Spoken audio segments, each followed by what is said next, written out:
Thanks for listening to the Tech Tools for Teachers podcast, where each week we talk about a free piece or two of technology that you can use in your classroom. I'm the co-host, Fuzz Martin, with my wife, Shanna Martin, who's a middle school teacher, technology coach, and personalized coordinator for her district. I'm her producer, and she has barely a voice left. That's why I'm introing the show today. Hey, girl, what's up? Hey. So we're still podcasting. It's like plowing through. Yeah, I was sick. You're sick. The other one was sick. And so... But you feel fine, right? I feel absolutely fine. And so I was like, I got stuff ready for the podcast. And you're looking at me like... Yesterday was really? Even worse. But 2 days ago was like non-existent. So, real quick, for those listening in their car or at home... Hi. I'm drinking tea. I Yes. get my voice every sip back. Tell me about, you had a student in one of your classrooms interpreting for you? Yeah. So, I mean, I don't know about other teachers, but I feel like at least once a year, I feel like it's already happened twice this year, but that you kind of lose your voice. Like if you get a cold or whatever, your voice goes. Mm-hmm. I don't even talk that much in my classroom since I have a lot of student-led stuff, but you're still talking, throughout the day for various things. So there's a lot of talking. And we introed, actually there's several things that happened this week. Everyone has colds. And on Wednesday, my voice was non-existent. Like it was a whisper and just came out in squeaks. And so one of my students who likes to be up in front of the class. Well, just likes to share their thoughts and stuff. Sure, yeah. I asked for his assistance at the start of my day. Loved it. And he did an excellent job. I said things, and then he repeated them to everybody else, and then also felt the need to fill in his own teacher voice to tell other students that they needed to sit down and whatnot. And it worked out really well, Maybe he'll become a teacher because of that. And maybe. I think he would do a really good job. And so he kind of stepped in. And then my students, for the rest of the day, he's only in a couple of my classes, so... The kids are like, Mrs. Martin, are you okay? Like, does it hurt? Mm-hmm. I'm like, honestly, I feel great.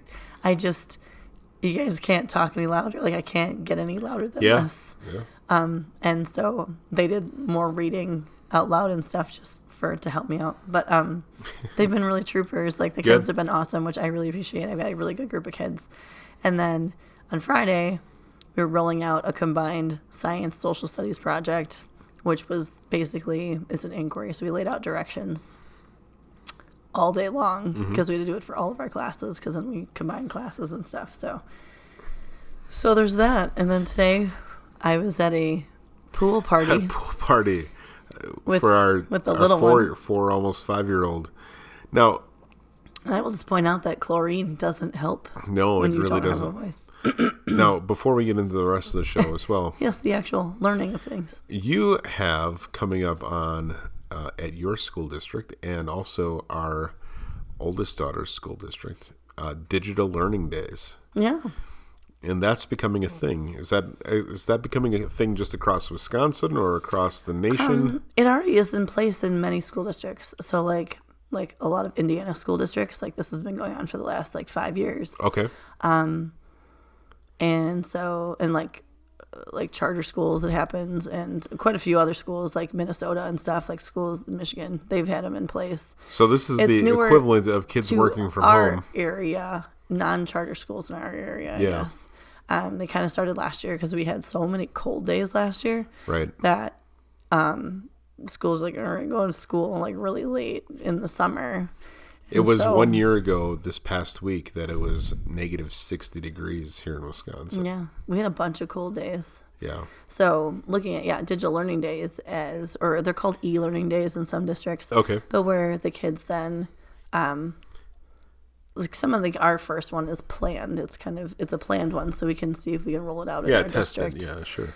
So we're kind of testing the waters, but the teachers all have their plans ready, and then the kids learn from home and then report out what they've learned and stuff. I mean, I think it's good if you do it this way, kids won't necessarily have to, if you have an excess of snow or cold days off, they won't have to stay later in the summer. Right. But also, as an employer, it helps prepare people for working at home, which has become a thing with Yeah, you have a lot of employees that work from home, don't you? yeah, with like here and there. with younger millennial and Gen Z employees, they like to work from home. They don't like to interact as much with people face to face.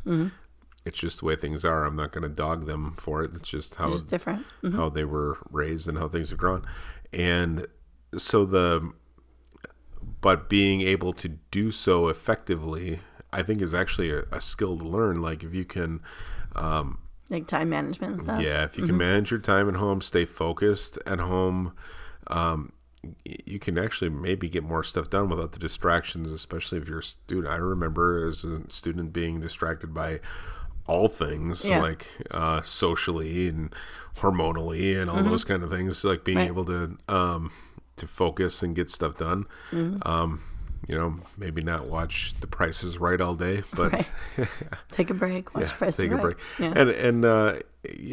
I know your school and my daughter's school as well have laid out the what to do if you're maybe you don't have Wi-Fi at home or you're you don't have some of the Different pieces. Like if you don't have necessities. Chromebooks at home, Yeah. like can you use like the same stuff on your phone? You can if you're able to do so. So Right. yeah, we're trying to like navigate making sure that all students' needs are met. Yeah, but I think those are great. They obviously incorporate technology more than Yep. a lot of things, but also I think are a good way to prepare students for today's service-based Right. workforce. And also having like a little self-discipline too. Like you've got to sit Yeah. down and kind of do some stuff without someone telling you what to do. Right. And we're running our 6-12. I know most of them are like 6-12 because elementary, it's meetings. You still have to meet like minutes for the school year. So Yeah, for the state elementary requirements, minutes are always different. But for older students, like to, sit at home here, you're going to, continue. A lot of it's continuing on work that they're already doing in class. Like here's like read the next chapter, or if you're working on a project, like do the next portion of it. It's Right. not like, oh, here's a whole brand new concept that you're gonna have to learn. So yeah, it should be. I'm excited to see how things kind of roll out and like what we need to tweak and stuff like that because we've been putting this together for a year. So yeah, it should be pretty cool. Cool. So this week, with all of our things, I was trying to Yes. oh, we need a cool theme because I can't survive without a theme. No. But then I was thinking of all the things I was doing with my staff this week. Yeah. And so I figured, you know what, I'll just talk about the cool little things I was digging up for staff members this week because when I work with staff members, it's 6-12 and it's different content areas all the time. And a lot of my work with other people is just like, hey, Shanna, you got an idea for this? What do you got? What can you dig up for me? What have you seen before? And so it's a lot of like, oh, hey, I found this cool thing on Twitter, or like, this is a cool website that I've seen, other teachers use. So, Right. So this week, So it's a little bit of this and a little bit of that, that. and a little bit of my voice, and a little bit of yours. And a little bit more of mine than normal. So the first one, it's a that, actually. Okay. It was rolling through Twitter, and some teachers started talking about this. Or that. It's a little bit of that. And it's called That Quiz. That quiz. Thatquiz.org. Oh, that quiz? A little bit of this, or That Quiz. Tell me about that quiz. So That Quiz, THATQUIZ.org, That Quiz. Mm-hmm. And it's really, you can create a login and stuff, but you definitely don't have to. It's one of those sites where everything is just pretty straightforward. And what it does is it quizzes you. It's a lot of it math. My math people out there, woo. It's mostly math, but there are a few other things like vocabulary and geography and a little bit of science that you can throw in there. Sure. And Their tagline is math test activities for students and teachers of all grade levels. yeah, but But it also has there's other vocab, topics in geography, there, and science. So you're gonna pick a topic that reminds me of kind of like Free Rice is like focused on vocab, but they actually have all topic areas. Right.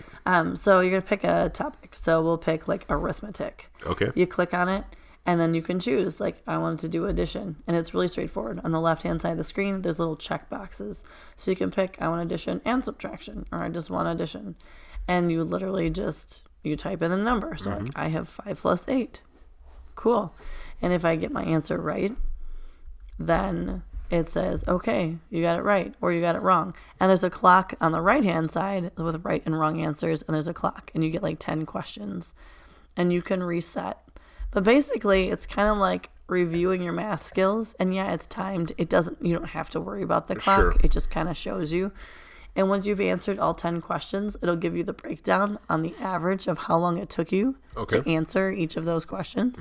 Like if you are like in a younger grade level and you need to like do timed math tests. I don't know how often people do that anymore, but excuse me.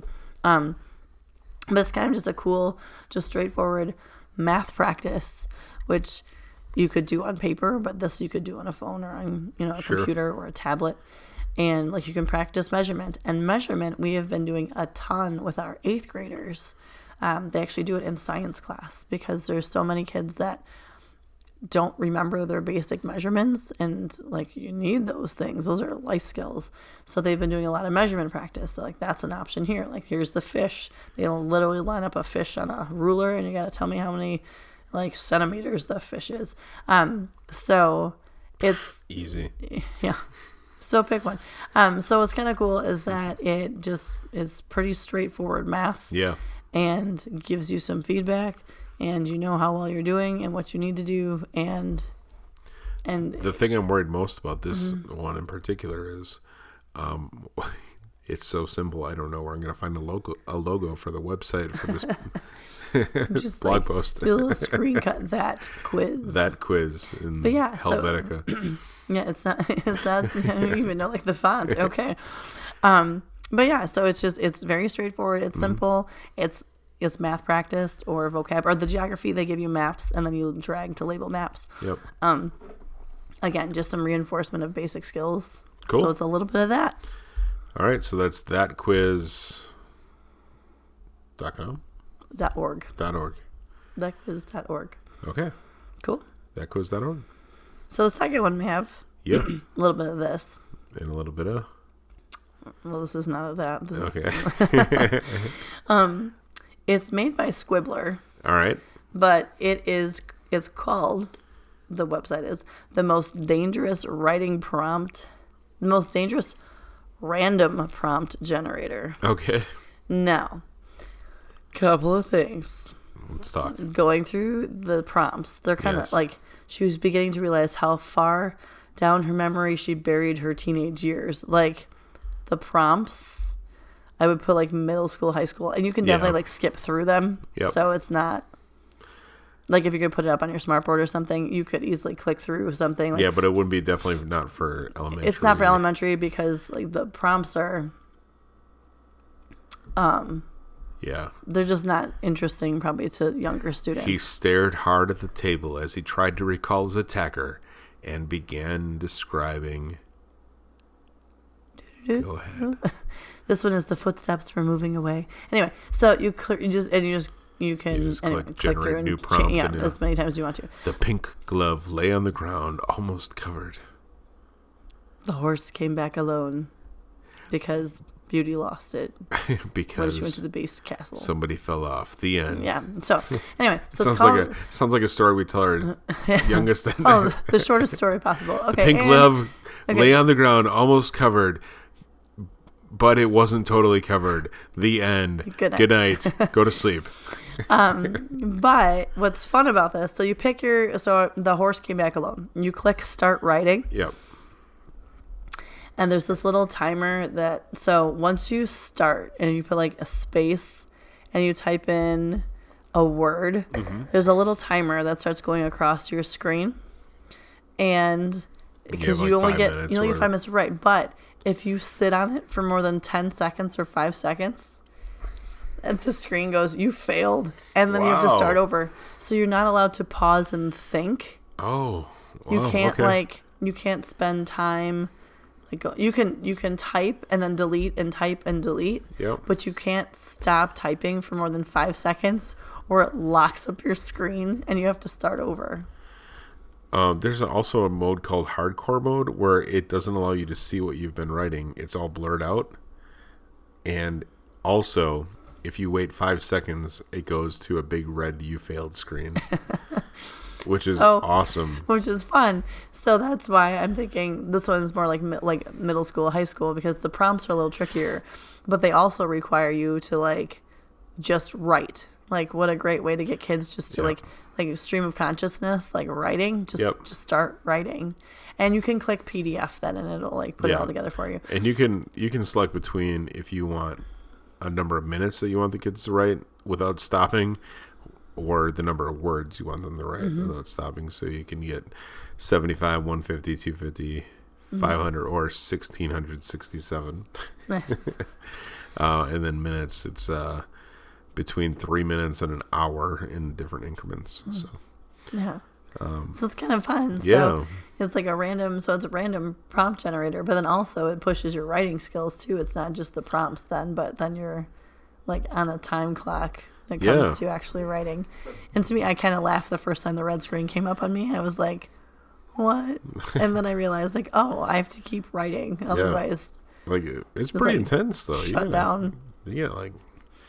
But I guess that's why it's the most dangerous Right. random prompt generator.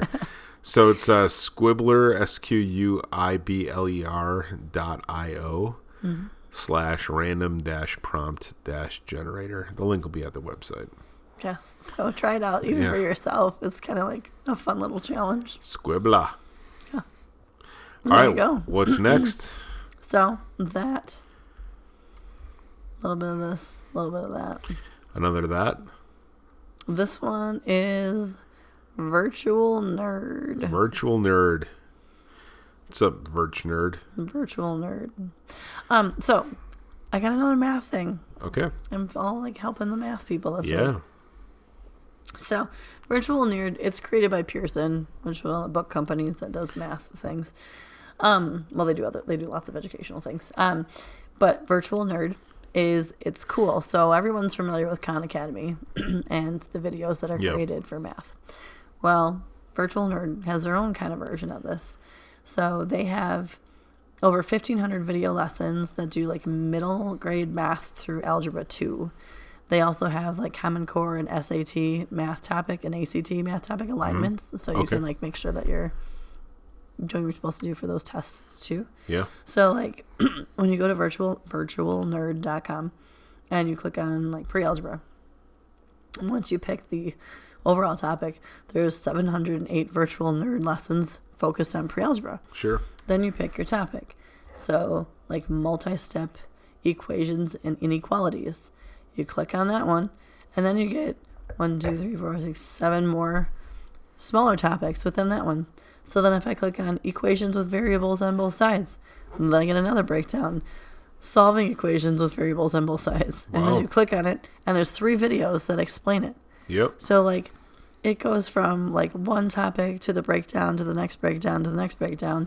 And there are videos created for how to solve all these types of math problems. So they're all videos though. They're not actual tests or any. Correct. It's just videos. And then with the videos, it's kind of cool. It gives you background tutorials, like what other videos you should watch. Mm-hmm. It also gives you a keyword bank. So if there's specific vocabulary you're looking for in your lesson or that you want students to know, the vocab is always pulled out to the side, Okay. which is pretty cool. And then it'll give you further exploration videos, so like the next steps or which ones you should go to after that.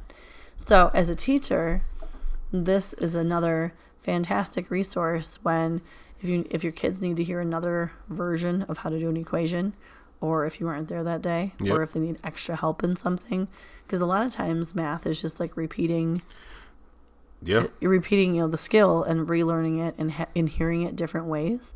So Virtual Nerd is such a cool resource because it has all of these math topics and then broken down, and there's a person, like it's a woman, she's explaining it at the whiteboard, or there's various different whiteboards, and they like walk you through Sure. how to do each steps of these equations, which is pretty sweet and very helpful. Especially, I know like our kids, if they're working at different levels too, you can have some kids like, okay, like watch this video on integers, and then they can learn about the vocab and how to do it. Yeah. And then the teacher can come back and like reinforce the lesson and go back through stuff with them, which is pretty cool.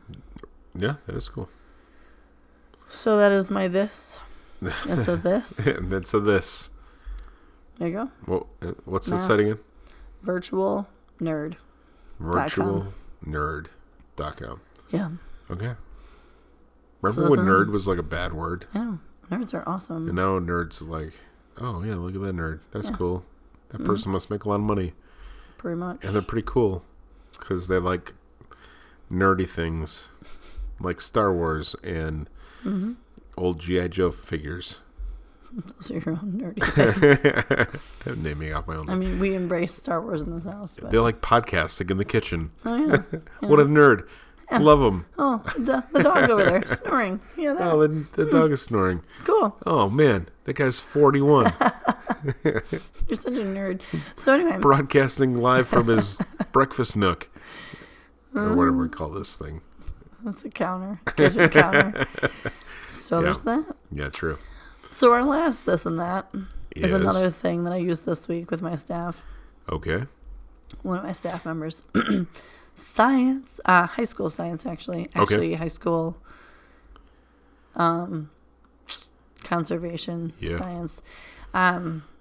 So we were looking for like ways to look at erosion Sure. and like water tables, and water tables are very expensive. So virtual ways of figuring out how water works, the water cycle, Water tables like for... showing erosion, like, so they have Like this it'd be- cool, it's like a table, and you like run the an water actual through water them with table. like the sand and like the dirt, and you put the gravel Like in. an actual and- physical water Yes. table, yes. So the problem is well, we don't have Can't one. afford a one. Then. They're really expensive. And it's winter in Wisconsin. So the flow Crikey. of water and small little rivers and streams is not as Yeah, you can't just feasible go down for by the... field Can't go trips down to the van down by the river because... because it's frozen. And Yes. also came through. So instead, there's this website. It's EduMedia, so EduMedia Dash. sciences.com. Rolls right off the tongue. Yeah. But what they have on their site, What's the hardest URL we could Yeah. ask anybody It's to like- use? 20 lines long. What they have, though, in this nifty site, that's actually a paid site, so just heads up, Okay. there's a subscription service, is they have all of these cool simulations for science topics. So for our science teacher, I was pulling up the erosion one. There's the erosion and deforestation and how that happens. And they have these like kind of little simulations that you can run. Oh, yeah, I see. And it like comes up on the little screen, shows with vegetation. Then you can click on it, so it's like without vegetation, and it shows the difference in how the water runoff and stuff works. If you have the paid version, you can do a lot more with these videos. But there are so many of these simulations that it shows kids like the topics you're talking about in class. When Yeah. like there's so many science topics that this thing covers, but they're cool simulation videos that show you different things, like different science topics. So you get, I don't know, I would say about a third of what you can read before you have to pay before for you it. have to pay for the subscription. So you can see the Yeah. summary and like the learning goals and Yeah. stuff. But to have the kids just kind of explore the site, and then they can make their own. They can Yeah. do their own digital version in like a Google Slides, or like come up with their Sure. own. But it gives them a good idea of what you're talking about Yeah, you instead can of just drawing it on your whiteboard. And certainly, yeah. So like they've got the videos, Mm-hmm. and you can select between with vegetation and without, Right. but you don't get the full lesson. Correct, unless you pay for it. Yeah, but if you're like really like what class would this be? Geology, Science. Well, Science. various like Earth there's- science? Yeah. yeah. Like if you have budget for it, that might be a thing. But Yeah, if you find yourself using them enough. But it's not just for, so like there's weathering, there's erosion, but under topics, like under in general, there's larger overhead topics. So like life science, earth science, environmental science and ecology, physics, astronomy, chemistry, technology. If you click on the technology one, it pulls up then mini lessons on like electrical engineering, and then different what's a multimeter and a speed controller for a DC motor. Like it is all kinds of things. yeah. So even if you're just going to expose students to like other types of science or topics, I pulled up the one before on astronomy, and you can pull up a whole thing on the solar system, Sure. and it goes through the different planets. So it's kind of cool that even in the free versions of stuff, they're very helpful when you're teaching lessons. Yeah, for and sure. then if you're really into it, then you can go ahead and pay for the subscription for it. Yeah, But I mean, it's it's definitely pretty worth- pricey if you're going to pay for the Right. subscription for one teacher for 1 year in a secondary school. Mm-hmm. So they go separated by elementary and secondary. It's $300, Right. which is probably coming out of your pocket. Let's be honest. Right. But I feel like there's enough in this one that you wouldn't need a subscription for using it as supplements in your classroom. Sure. And so like our Yep. science teacher, she's using it with her. We wouldn't talk about it on the show if If it wasn't worth a free tool. But she's using it in, like I said, in her conservation class. And Yeah. so they're exploring kind of the little digital versions, and then they're going to kind of build their own from that. But it's a good talking point in getting the kids exploring. BYOE. Build your own erosion. No? Water table? BYO. BYOWC? Stop. No? Okay. I can just stop now, guys. Yeah, okay. Yeah, we're good. I'm good. Yeah, so All right. a little bit of this, a little bit of that. I didn't totally lose my voice. I feel like I felt good introing your show. I know you haven't really done I'm that. going to do that more often. Okay, go for it. I found my old radio cassettes today, Yes, and you heard me booming them through the basement. I did. But it was like from like 1996 when I was a child. Yes. I had just turned, and I'm sure I have one in there from when I was still 17, but I had just turned 18. And it was kind of fun. I was really pretty trying hard. You were really trying. It was really funny. I was realizing Yeah. how much I wanted to sound like a radio guy. But it Or was you kind of could fun. just like talk and it could just happen. Yeah, and now I'm just like, hey, here I am. Nice. Welcome to the Well, podcast. All right. On that note, thanks for tuning in. This has been the Tech Tools for Teachers podcast. Do you want me to finish? Yes, please. If you ever have any questions, find her on Twitter at SmartinWI. And if you want to get more information on the links to the technology discussed in this episode, visit smartinwi.com. New episodes each week. Thanks for listening. Go educate and innovate. Schnazzy! The ideas and opinions expressed in this podcast and the Smart and WI website are those of the author, Shanna Martin, and not of her employer. Prior to using any of the technologies discussed on this podcast, please consult with your employer regulations. This podcast offers no guarantee that these tools will work for you as described, but we sure hope they do. And we'll talk to you again, hopefully with beautiful voices next week. Thanks for listening.